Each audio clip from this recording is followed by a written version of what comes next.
Okay, class. Today we will discuss about micro and macro pragmatic.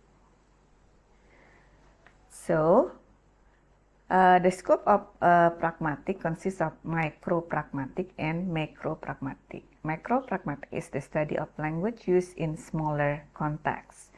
Traditionally, the context is understood as comprising the sentence and its immediate surrounding.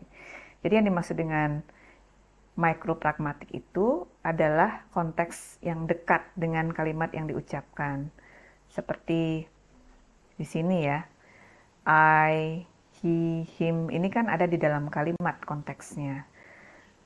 Phenomena such as reference, deexis, anaphora, and preposition are the topic in this field. Jadi reference itu konteksnya ada di kalimat tersebut.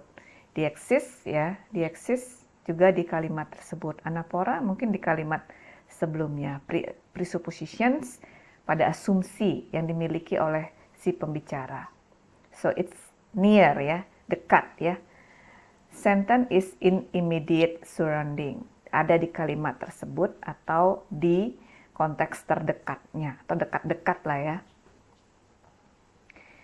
Macropragmatic concern with the user interaction in various way and its number of settings. So macropragmatics use the bigger konteks yang lebih luas.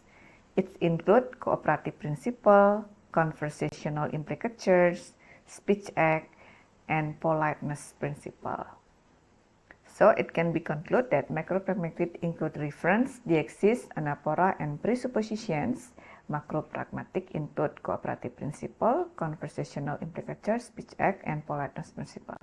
Kenapa cooperative principle masuk ke macropragmatic? Karena dalam percakapan itu kan banyak sekali konteks-konteks yang terlibat. Misalnya social status between the speaker and the hearer, ya.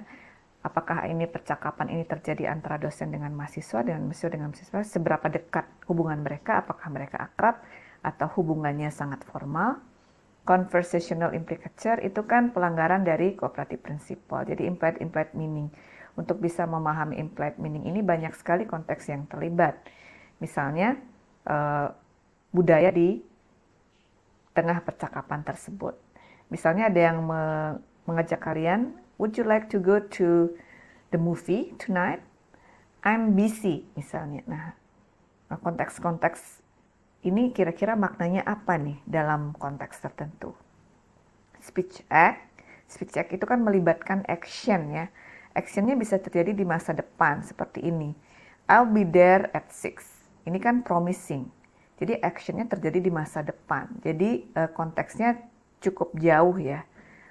Politeness principle, directness and indirectness. Politeness principle itu kan menyangkut pada seberapa polite kan.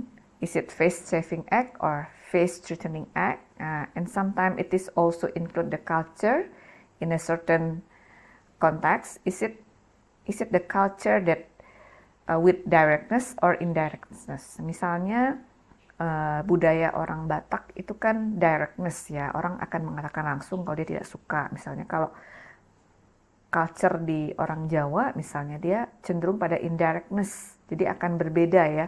In a one culture to different culture will be different.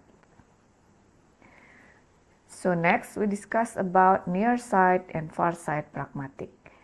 So there are division between near side and far side pragmatic. Different theories have focused on different properties of utterance. To discuss them, it will be helpful to make distinction between near side pragmatic and far side pragmatic. The picture is this. The utterances, philosophers usually take paradigmatic, assertive use of declarative sentences where the speaker says something.